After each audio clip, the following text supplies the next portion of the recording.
Hello, everybody, and welcome to today's My Games Recruitment Show, where, as you can see, we're talking about the secret sauce for making a successful recruitment company. And we are joined by a great guest today, Hishem Azzouz. Hi, Hishem. How are you doing? I'm amazing and well pronounced. Thank you. Thank you. Thank you very much. We're practicing. And of course, we have the majestic, I assume, convict escape today, Mike Games. How are you doing there, big guy? I've been tangoed, as you can see. You'd have to be a certain age to get that, but it kind of goes in with the curtains and the orange there. It's a story. It's a story.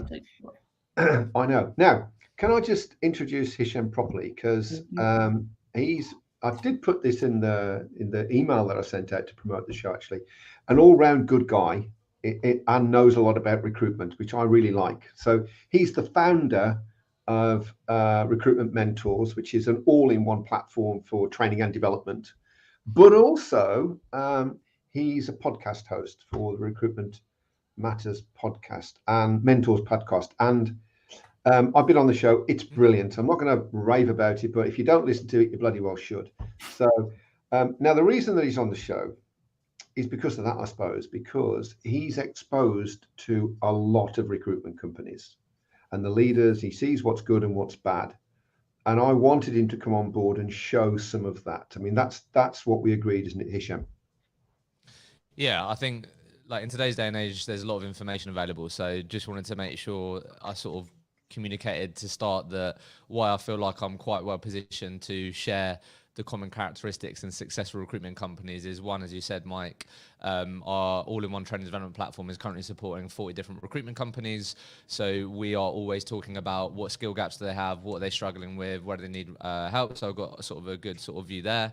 And then with the podcast, I've been doing it over the last 5 years. I've done over 400 episodes, sat down with well over 200 recruitment entrepreneurs. So I'd like to think that, I've picked up I'm quite well positioned because every week I'm sitting down with these people who are building businesses, building their careers, and there's definitely things that people have in common.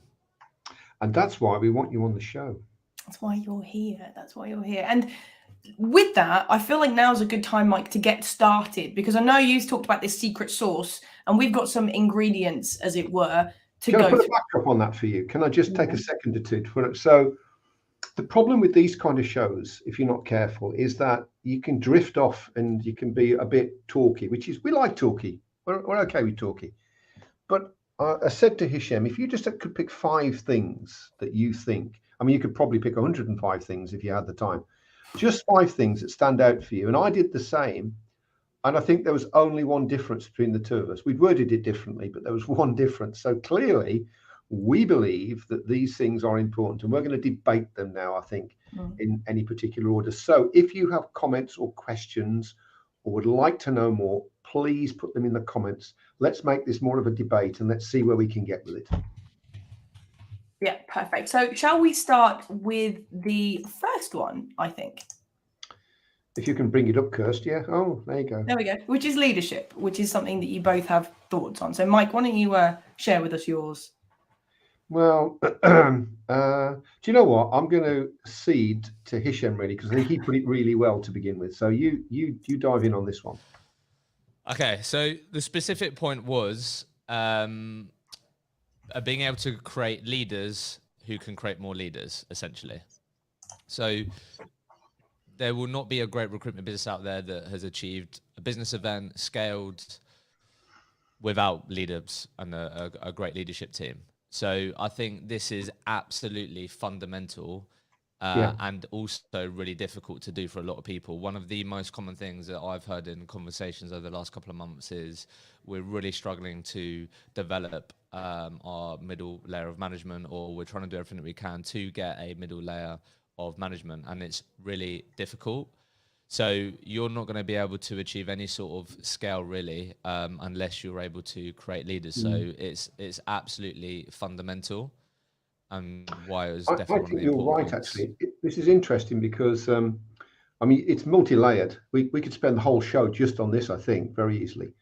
But I think there's 2 things for me about it. First of all, when I go to work with a company, and I've worked as a consultant with well over 100 recruitment companies and loads more than that through our masterclasses and what have you, I can talk to a leader of the business probably for about 20 minutes and know whether that business will scale or not. And you can just tell from the way they are, their attitude to things. We're going to talk about openness in a second, and advice and help, and how experimental they are, and the way they see their people, the way they see their business. You can just see that that business is going somewhere, versus the opposite of that, where they don't show those characteristics. It's really more about the money or the ego, or how many consultants that they've got, or how many offices they've got, or whatever. And I think that you can just tell by them, really, can't you? Do you not? You must, obviously, you must speak to lots of leaders, Hishem. Do you not find that you look at them and think, you're not going to make it, mate, or yep, you're going to make it 100%? No, I think that's not fair for me to judge in that way. Well, I just did it for you then. Yeah, that's fine. So look, I think this goes hand in hand with one of the other points, which is I think successful recruitment entrepreneurs are willing to ask for help and get help. So I think this goes hand in hand. And the reason why is because what you're just saying there is, if you're a recruitment owner and you still want to be the biggest biller in the room, and you still want to be the person who gets the pat on the back for bringing on a great client, and be center of attention, still have that recruitment hat on, you're going to struggle. So I think you have to have that element of humility, and it's hard to hand over key accounts, have other people deal with relationships that you've built and brought in. And if you don't have that humility, you're really going to struggle. But I think, look, I'm always trying to make sure whenever I do these things, like, it's super, super tangible and there's really useful things. So I think it is really common sense that you're not going to be able to successfully grow a business without creating leaders. I think most people, I'd like to think, would understand that and know that. Some of the things that sort of come to mind that might be helpful. One, a lot of recruitment leaders I speak to find themselves with leaders who are either good at one or two things rather than both. And when you have someone that's good at both, they're the people that you really want to keep and do everything that you can to keep in your plans in your business. So you might have someone in the business that's really good with the numbers. Look at understanding P&L, understand profitability per head, understanding, right, our job flow is this, so we should be making this. Really good on the commercial. Someone that you'd be confident to put in front of a private equity firm and in those conversations. But then you have someone that's really good on the people side, is really committed to making it all about their people, not them. Very empathetic, authentic, great communicator. Sometimes you have someone that's really good with the numbers and can forecast effectively in the P&L, and then you have people that are really good on the people side. Sometimes you don't have people that have both. So I think when we're talking about leaders in recruitment businesses, there's some of the things that you want to have in mind. And if you have people that have the people element, the authenticity, the empathy, a lot of recruitment leaders I speak to, that's what they'd rather have, because they feel like they can teach the skills of forecasting, of P&L, of profitability per head. So I think if you have people and you mold people and you support people that have those traits of, EQ, and they have that in vast quantities, they're probably the people that you want in those leadership seats, because they're going to be able to communicate culture, get the most out of people. So that hopefully is useful. I think there's a lot to unpack there. We didn't rehearse this. We talked about what we're going to talk about. But we want to talk about leaders. I want to say, what does a good leader look like? I think that's important with this. If we're saying leadership's important. But what I wanted to say was, everything that you've just said applied to me. Like, we didn't rehearse this, we didn't talk it through, it's just happened that way. But when I started in recruitment, because of the circumstances, which I won't bore you with, found myself very much out of my depth, worked very hard to get back up to a space where at least I got there. The MD died basically, and I took over from him really early on in the business. And we reached about 4 or 5 million quid, and we stopped growing. And we stopped growing because I was everything that you just said there. Right, everything came through me. I thought that it was all about me, and I've got a team around me, but I hadn't properly empowered anybody really at all. But by the same token, I also had a finance guy called Andrew Hardesty, who was my partner. I don't do any of the numbers. I'm rubbish with numbers, right? But I'm okay with people and processes, weirdly. Andrew is very good with numbers and delivery, and so I didn't interfere with what he did, and he didn't interfere with what I did. And as soon as I'd gone through that process, I think J.C. Penney, the American retailer, once said, the most seminal moment in my business career was when I realized I couldn't do it all myself, right? Always stuck with me. And as soon as I realized that and began to transition away from being Mr. Billy Big Balls. Yeah, okay. Everything changed. So 100% what you just said applied to me, and I've been through it. You get to a certain stage, you can't scale anymore. You've got to empower people underneath you properly.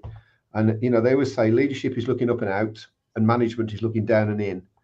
And I think you need both in your business. I have an interesting question, actually, because Mike, you said that, and we speak a lot about when you're growing a recruitment business, you have those conversion periods, you know, when you go from like 5 to 10 and then, you know, from 20 to 50 or whatever. Do you think this is, and Hishem, I'd be really intrigued to hear you as well, because you deal with a lot of people of different sizes. Do you think this is something that every leader goes through, converting from this process of being, I'm the main income earner because that's the way I've been while the company's up and running and getting it started, and then moving to that kind of leader? Do you think every leader goes through this, or do you think some people are just naturally do it and some people need to work a little harder? I think if you were to line up 100 recruitment entrepreneurs and say, talk to me about how you started your business, I'd like to think 80% of people would say, I used to be a top performer and I wanted to do it by myself, or something like along those lines. So I think the common story is they were good at recruitment and then they had to learn how to become a leader. Because they might have done some of that when they were employed, but I do speak to a lot of people as well, and that is often a barrier to growth or barrier to how to approach their business, or something they're really concerned about when starting their businesses. I've never actually managed people before. I've never actually looked at P&Ls and done leadership. I've just made sure I hit my target and I was fucking good at it.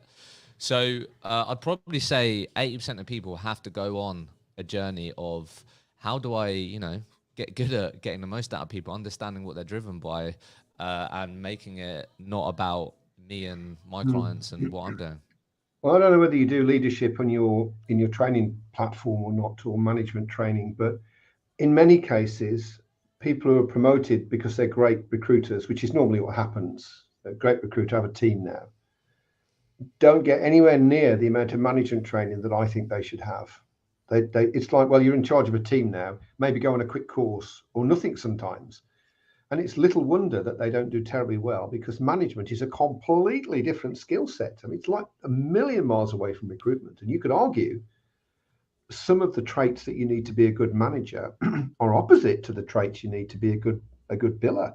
You could argue there's certain of them. So I think it'd be interesting, Hishem, again, if you know, just to talk about this for a second, do you find that on balance, great recruiters don't make great managers because of the characteristics you need to be a great recruiter, being different to the ones to being a great manager? I mean, I do feel like this is a very overused sentence. I'm not going to lie.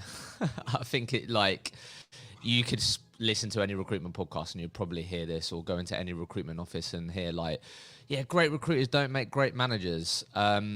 So I'm sort of inclined to not just give the same old answer to it. I do actually feel like a big part of the equation is, I think that upcoming layer of people that are on the trajectory onto management, leadership, or get promoted into those seats are some of the most underserved people in the recruitment industry when it comes to training and coaching. Like, I genuinely believe that. Since being on this journey over the last 2 years and selling to recruitment companies training solutions, oftentimes when I'm discovering the challenges they have, like, when I ask them what sort of training do they currently do or what they have done, it is mainly learning on the job, and that also includes management. So you have a lot of people basically have to, the way that they get better at management is by being rubbish at it and then becoming good at it. But they can only become good at it by first being rubbish. Well, it's funny because I've had a career before recruitment. I was in IT for 10 years, and do you know what? It's exactly the same there. You know, you get a good programmer and maybe then a good analyst was expected to run a team. Team leader was where you went, because that's how you got the company car for a start. And, you know, but in those days, maybe just a generational thing, like when I was at GEC, big industrial company, you had to go through a management training program. They just didn't say, hey, well, look, have a team then. Literally, you had to go through a program that was like 9 months long of various different things to learn to be a manager. Just because you're a great programmer doesn't mean to say you're going to make a good yeah, of leader. course. But I think it is an important point to make at this point. I think it is absolutely fundamental that you give your people choices, because if you have some of your best performers right now feeling like the only way that they can progress in your organization is through management, you will lose these people and they will become your competition. It's just as simple as that. Because with our training products, we only have current top performers deliver the training. That's our sort of USP. I speak to these people that are on this cusp or on this journey of maybe management or their top performers, and I've heard it countless times where we've got these great performers who feel like they've been forced into management and they fucking hate it and they don't enjoy it. So like, I think it's really important that we give people the choice, and it's absolutely fundamental that you get that right.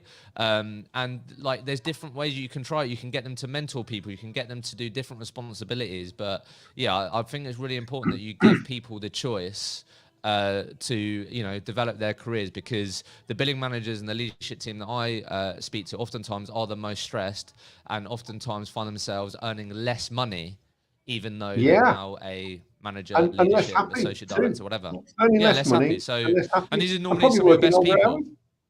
Yeah, Yeah, absolutely. so That's one of the reasons why I'm not a huge fan of, one of the many reasons I'm not a fan of 360s, because there is that kind of linear almost career path, whereas in a layered model, if you want to go down, say, the resourcing route, the researching route, well, you can have different layers in that, and there's no reason at all why you can't become a manager of that or just a really good researcher. And some of these guys in London particularly get paid huge amounts of money, staggering amounts. Or you can go into the new business side if that's what you are good at and what you enjoy, or you can go into the account management. There's lots of different routes. And I agree with you. You shouldn't force people into a role that they really don't want to do, but there's nothing else for them to do to move forward. Else, as you say, why don't we just do it ourselves? Which anyone that started a recruitment company, including me, has said, hey, we could do this, and away you go. Yeah. So we are going to have to move on in a second, guys, but I do have a question that I think is interesting. So Rob has asked, are you making a nuance between leaders and managers in this discussion? Well, I definitely am. I mean, it's all nomenclature. For me, a leader looks up and out. They're very aware of what's happening outside. They're very aware of where the business is going. It's about direction and plans and strategy and feeding input into the business. They're looking up and out. Managers look down and in. And this is because the way I was trained back years and years ago. And their job is to deliver. Their job is to take the strategy that the leaders come up with and to deliver it, and to manage people and build teams and hit targets. But I think it's a nomenclature. You could interchange the word if you want, but there's definitely two separate roles there. Whether you use the same word for both of them is a moot point. What do you think, Hishem? No, I think you put that sort of really well. I think when I think of leader, I do think these are people that are thinking about the culture, setting the vision, thinking about the value proposition, thinking about that overall strategy. I guess what we're talking about, Rob, is if you're going to build a successful recruitment company and you want to grow it and you want to scale, you are likely going to have to get good at turning Rob from a recruiter to an individual contributor, to helping him become a billing manager who then has 5 people underneath them, because that's the sort of average that we found from our customers that have 5 to 1 managers. Anything above that, you're probably going to find it really difficult. And then what you want to say is, oh, Rob went from recruiter to manager, and now he's been so good at that, he's actually created 2 teams underneath him, and he's managing 2 teams, and it goes on and on like that. So that's how I think about it. Yeah, I agree. I know we've got to move on, Kurt, but this is quite an important point. I'm a big believer in cells. You can build recruitment companies in cells, and a cell is about 6 people, right? Because every time you take someone on, the rule is it's going to take between 5 and 15% of your time. So if you've got a billing manager, every time they take someone on, their billing target should drop around about 10 to 15%. Otherwise, they won't have enough time to develop the people that they've got. Yeah, but it probably goes up. That's the reality of it. Yeah. Well, the team. Mike, we're going to have to move on. So final sentence or. No, you go. No, you go. I don't Good. Go again, Kirsty. Let's start talking about systems, because I know this is also a really essential part of creating a recruitment company that works. Yeah, Hishem, you go. Yeah, I think best way to put this is a sentence you want to be very mindful of saying if you're a recruitment entrepreneur is, we'll do this when we get to X destination. I think that's what you want to be really mindful of and sort of check yourself on if you, might say that. So what we're talking about here is this, again, talking about growing recruitment business, the successful things that make that happen. I think it's the recruitment companies that are really smart in going, you know what, we want to go here. And if we get these things in place now, we're going to thank ourselves for it when we get to that destination. So that could look like we're 5 people now. We want to get to 15 people. Our onboarding, although it's improved every time we've hired someone, it probably isn't a position to hire 2-3 people at the same time, which is our plan to get to 15 over the next 6-12 months, let's just say. Let's sort out our onboarding plan now, which we can use when we're at 15 heads and beyond. That could be one of the systems that I might, spend time on. And it goes into a lot of things. Ultimately, you want to make sure you've got as many of your systems documented as possible. You want to be able to line your people up and go, talk me through how we acquire new clients. If someone isn't able to answer that, that's something that you maybe want to speak about. And you could do that with all different parts of the recruitment process, right? How do we take on a new job? What does a job briefing look like? How do we do this? How do we do that? These are the systems and processes that you likely have to have in place before you have more people involved, because it's just going to be a lot more chaotic if you don't. And I see this all the time, like all the time. I just want to pick up a point, actually, and Gavin's just brought it up, actually, Kirsty, if you want to bring that in there. Mm-hmm. I think if you use the term ecosystem, and this is, by the way, this is an important point that both myself and Hishem brought up, because I definitely think this is true. If you swap the word system for ecosystem, an ecosystem is made up of 4 bits, right? Simple terms, processes or frameworks, whatever, some written way of doing something, okay? Dashboards, so you know what the hell is going on, and you can diagnose if there are any problems. Tools, because what a tool does is speed up, simplify, and standardize an activity. So we like those. And people. And an ecosystem is made up of all of those. And I agree entirely with this. When I was a kid, we were not well off. We were quite poor. Mom used to buy me a really big pair of trousers, school trousers, in September. They fitted me around about February. And by the time of the end of the year, I was having to hold them together with a belt. And I think businesses are like that. If you build something bigger, you'll fill it. If you're constantly pushing up against some barrier that's in place, it slows everything down. I mean, I think in a growth period as well, it's a good idea to have, say, 20% more people than you need, because you can grow into them. Whereas most recruitment companies work too hot. There's never enough time to react to things. They're always robbing Peter to pay Paul. So when you say systems, Hishem, I totally agree. IT, even down to office space back in the day, everything.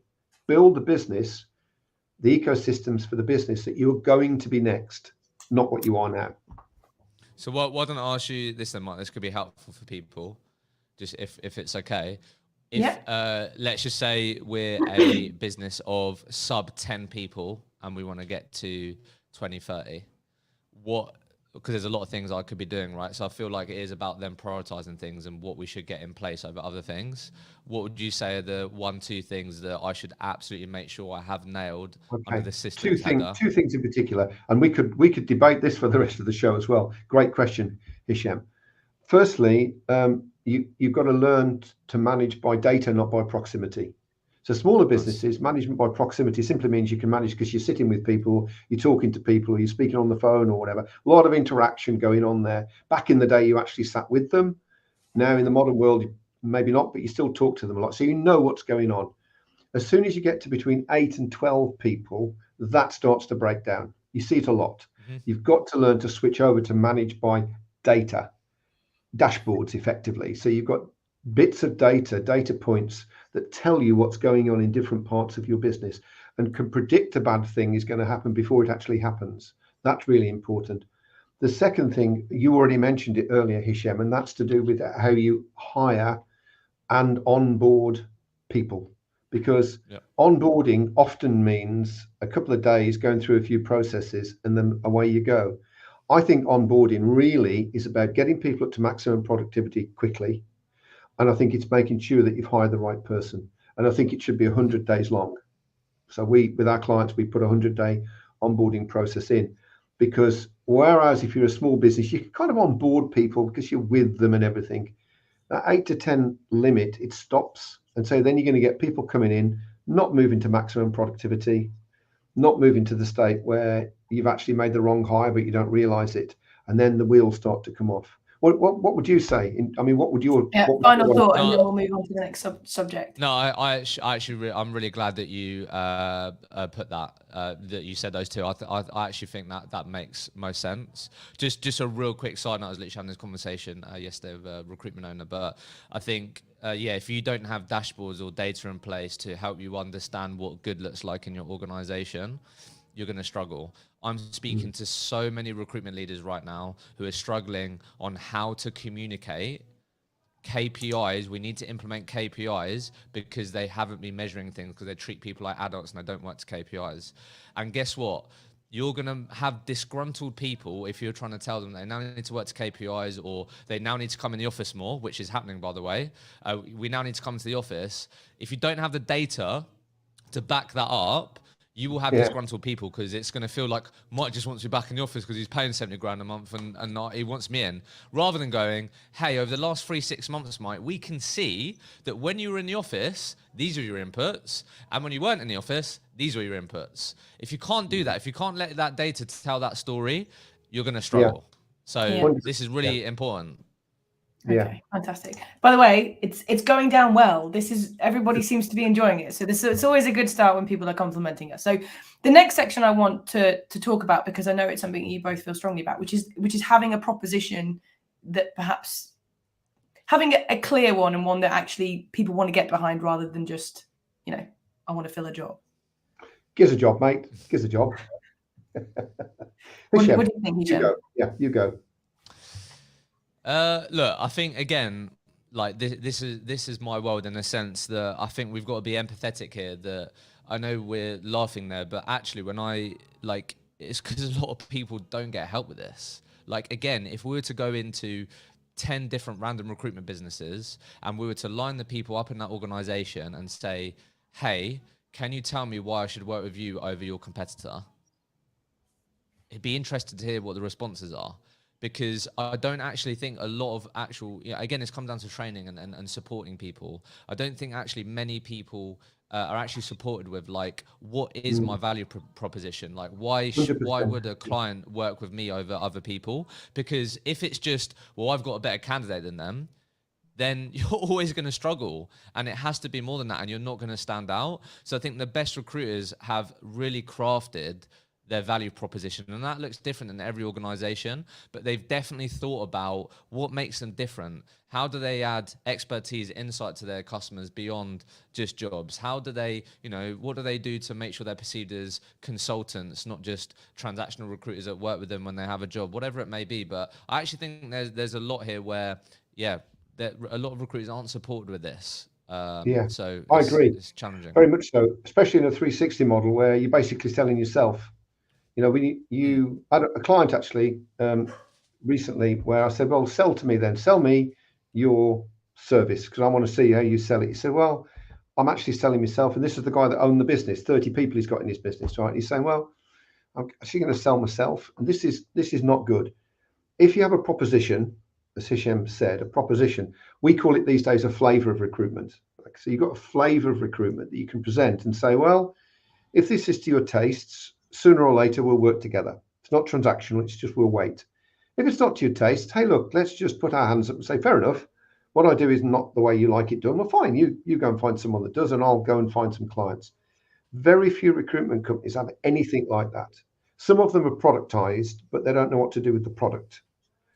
If you train people to promote the flavor of recruitment in their way, part of that is, why should I use you? And do you know the best way to find that out? It's the easiest thing in the world to do. You could do it today if you wanted to. You just go to your clients and say, why do you use me? 32,000 recruitment companies in this country. Just why do you use me? Could use anyone. And do you know why they don't do it, I reckon? In case the client says, well, I don't really know why I don't use you. Oh, well, in that case, then I'll go and use someone else. They're never going to do that in a gazillion years, right? So I'd actually, just sorry to butt in, but I'd actually argue part of also the reason is, I was talking about this yesterday with someone, is how many clients are gonna call people back once they've called them because they want to ask them that? How much time? How good quality are their relationships? Because if your relationship isn't good quality, these people not even pick up the phone to you, or they might take a week to come back to you, or they might not even give you the time to have that discussion because they only speak to you when you have a good candidate. Yeah, but that's why years ago this was called relationship selling. It's not called that anymore. But when I started in the 80s, it was relationship selling. So you basically sold on the back of a relationship. Now it's much more transactional. So and I've been a client, I don't know whether you have, Hishem, but in a previous life, agencies were selling to me. They were finding people for me, right? And you know the ones that just see you as a source of money. That's it. And you've got no time for them. You also know the ones that see you as a person and want to get to know you and speak to you when there's no business and take you out for a beer and have a little chat. Those are the people that will tell you. Those are the people that will call you back. Those are the people that give you the edge over the competition.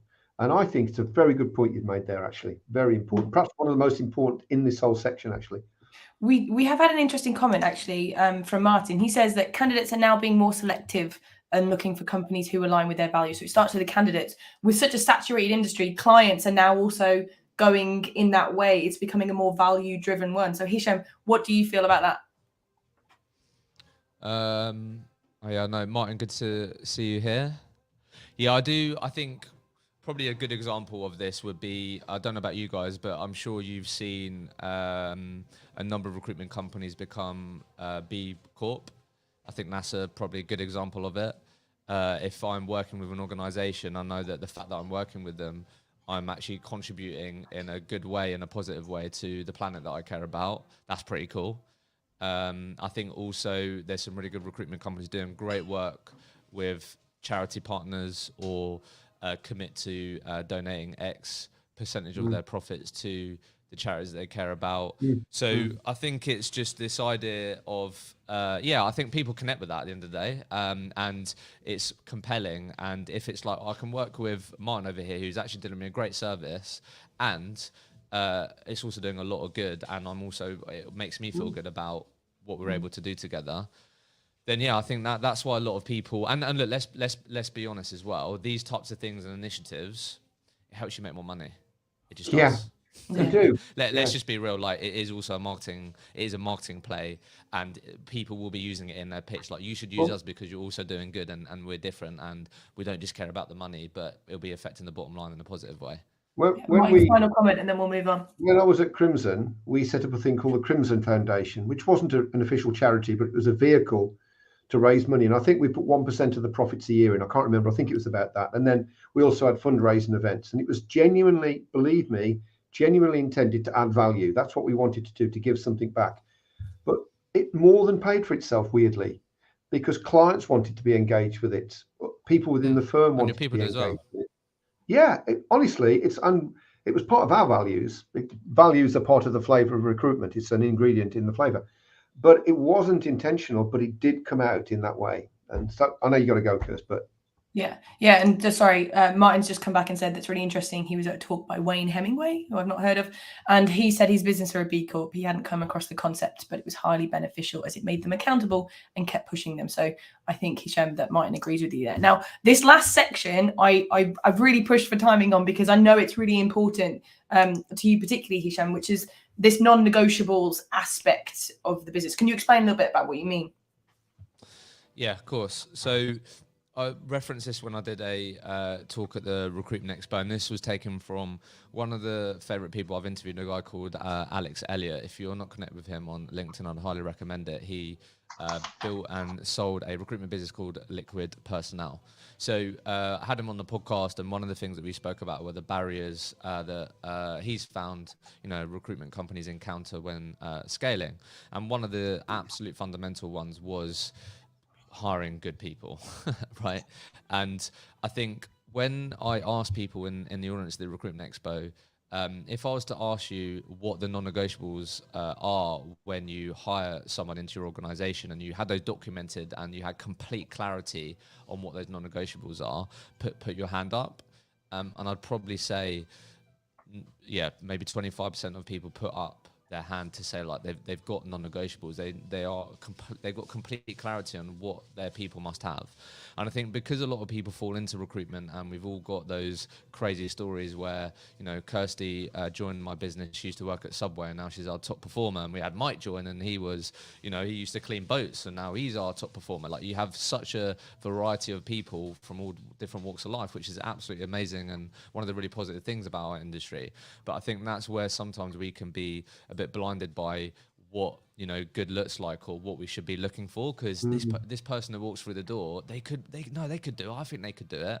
But I think if you are going to successfully scale and grow, you've really got to think about your non-negotiables when hiring. So, you know, there's non-negotiable characteristics, and what these people must have. And then the key part here is, once you have those, because this is what Alex said, a lot of people go wrong. So let's just say it's humility, curiosity, and personal responsibility, let's just say. You then need to make sure that your interview process maps to uncovering those. That's where a lot of people fall short. They figure out what those non-negotiables are, but then they don't ask deliberate and intentional questions to find out if Kirsty is someone that is very quick to point the finger because certain things happen to her, or she's willing to go, you know what, this happened and I learned this. So I think it's really making sure that you have your non-negotiables. Easiest way to do that is speak to your best performers and find out, you know, what is their makeup, why are they your top performers. Then speak to your people that aren't performing, or the people that maybe you've had to let go, or the people that, you know, are in the bottom 20%. What are the differences? What do they have that these people don't have? Figure that out. Use the people within your organization, and then once you've done that, be really intentional with your interview questioning, and dig deep and find out, do these people have these non-negotiables? And if they do, hopefully you're more right than you're wrong. This isn't a golden bullet, but I think what you do want, what the whole point of this is, you give yourself a better chance of being more right often than not. I agree with that. And I also suggest that people take that into the onboarding process, because in an interview, some people can bully bullshit themselves around various questions. One tries one's best, but, you know, things slip through. But you can't kid someone for 100 days. So during the onboarding process, I think those non-negotiables, which, by the way, I think is a brilliant way of putting it, but I think you can't have those non-negotiables excluded from the onboarding process. That's a great point. So you've hired me because of this. Fair enough. I'm now going to prove that I've got those things. Well, great. Let's see that in operation then, because I think it's important. I'm going to put you on the spot in a second, Hishem. I'm going to ask you what one of your non-negotiables would be, but I'm going to give you a chance to have a little think. Mine. I know what that is immediately. You go first. Go. You go first then. Go on. Coachable. Open to ideas and learning. Yeah. Just like, yeah, someone who is like, I had it so we're hiring for a salesperson at the moment, and what I put in the interview process was to put together a example like sales outreach email, because that's something they're going to be doing, and then we're going to talk about it in the interview. And the first thing that I absolutely loved that this person said is, I can't wait to get feedback on this email. And then we did a role play, and then guess what? How do you think that was, or what do you think? So someone that's willing to take feedback and, you know, be coachable is absolutely fundamental in recruitment, because if you get your back up, you're not willing to, you know, be given feedback, you are going to struggle. We did a whole show on non-negotiables. We didn't call them that, and that was one of them. Weirdly, I know you know, you don't have to take my word for that, viewers. You can go back and look, but that openness to change and learn and develop, and risk failure, because it's all part of that same process. Most people don't like to be coachable, because if they do something new, they may fail. Best not do anything new, therefore I don't need to change. Mine would be work ethic, because I think, I'm not saying that everybody has to be in the office at 8 o'clock in the morning and still there at 8 o'clock at night. I'm not saying that, but there is a direct correlation, particularly early on in someone's career, recruitment career, where the more you work, the more you'll get. And I know you can be a busy fool, I know that. But if you're doing the right things, and your manager is helping you do the right things, and you've got a good work ethic, you'll always do well in recruitment. And it's something that you can choose. I think we said my favorite interview question is, tell me about your Saturday job as a kid. Because if they didn't have one, I probably ain't going to hire you, because you probably ain't got the right kind of work ethic. But I think that's why data is important. That's why data is important, though. Because, like, I think we've all got stories where people are told just to do more of something but didn't understand why. So I think, yeah. I'm a huge fan of that. But non-negotiables, I think, are a cool way of doing it. I think we could re-record that and just put non-negotiables over it, couldn't we? Yeah, just non-negotiables the whole way through. So yeah, definitely. So we are unfortunately coming towards the end of our time. So in a second, I'm going to tell you who the next show is, and Hishem's going to tell us his top tips, the most practical thing you take away. But Mike, do you want to summarize the key thing that you took away from this? I think it's the leadership thing, because the shape of a business stems from its leader, almost always. And if that leader is coachable, as you said, got a good work ethic, has a set of values that they stick to, and really wants the best for their people, then that business will thrive. Otherwise, it doesn't matter how good that business is. If it's got a poor leader, I don't think it's going to thrive at all. Okay, fantastic. And so let's talk about who we've got on the show in 2 weeks' time. We've got Kerry, who is one of the best networkers I've ever come across, and she's talking to us about how I'm not a huge fan of networking, and I think for some types of recruitment it's not that relevant, but for others it very much is relevant. She's brilliant at it, really good. So she's going to come on the show and talk to us about networking. In fact, scrap networking, replace it with the words relationship building, and you're going to be close to the mark. Okay, fantastic. So Hishem, as we spoke about, and you mentioned it yourself, you really like this tangible aspect of anything that you do. So if somebody's been watching this and we've had some great feedback, people are loving it, what would you say is the one thing that they should do, that they should go away from today and go and implement? Yeah, so I think it's what I said earlier, and it's back to Martin's point around it being very ironic that recruitment companies find it hard to recruit for their own business, right? I mean, that's why the industry is such a big one. It is a huge problem for every organization. So the number one thing that I would do is what I said earlier, in terms of if we're being honest with ourselves and you're not completely clear on what your non-negotiables are when you hire into your organization, that should be the one thing that you do that could actually have a huge impact. So, start with your current top performers, really spend time with them to find out, what is their makeup, what are their characteristics, what do they have in common, then build out what those non-negotiables are. And then once you have those non-negotiables, whatever they are, make sure that in every single interview process, you are trying to uncover if they have those things. So that would be my takeaway and actionable step. I'm going to just build on that, because I 100% agree. It sounds like I've said that a lot today, and I don't normally do it, but we're very aligned on these things. I think if you're not clearly defined on what you're looking for, then A, how do you know you've got it? And B, how do you know who to turn away? Because the more people you turn away that you don't want, that aren't right for you, the more you're going to attract the right people. And it's a weird thing. Don't know how it works. One of those universe things, I suppose. But it's the same as clients. The more you reject the clients that aren't right for you. I can say it comes back down to being willing. So, like, being honest with you, I hired someone in the sales team. That didn't work out. What did I then do? Figure out why it didn't work. Right. Next time, they're fucking definitely having these things. Yeah. So it's being willing to look at it and go, why didn't that work? Okay, these are the things that we have to make sure that we have. And I think you can learn from that if you're willing to look back and take accountability, which is key. Yeah.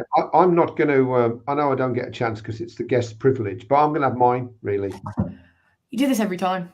Yeah. 100-day onboarding plan. Yeah. Half of it is, have you got the skills I thought you got, and the attitude and the non-negotiables. The other half is, we're going to make you real productive real quick, right? And in 100 days, you can achieve both of those. So that's me. Okay, perfect. So nice. Fortunately, we've come towards the end of the show now. So first of all, Hishem, I want to thank you so much for coming on the show. You've been such good value. If people want to learn a bit more about potentially working with you, is the best thing for them to do just to connect with you on LinkedIn? Yeah, that'll be the first thing, whether it be around training or you want to check out the podcast, connect with me on LinkedIn and go from there. Seriously, do the podcast. Honestly. We'll put the links, won't we, Chris? Yeah, I'll put the links down below so that you can get them up. We'll do it both on the YouTube channel and on LinkedIn. So depending on what you can find it. Okay. Thank you so much. And of course, Mike, I need to thank you, even though the police are going to be banging on the door to rearrest you again with that orange jumpsuit. Well, I'm going to be looking at the will again very soon. Don't want to say anymore. Pete told me to say that. And of course, I'd love to say thank you to our audience. You've been really active today, so it always makes it a fun experience for us. So thank you very much. And great stuff here. And see, some lovely compliments. Thank you very much, guys. We will see you all in 2 weeks with Kerry.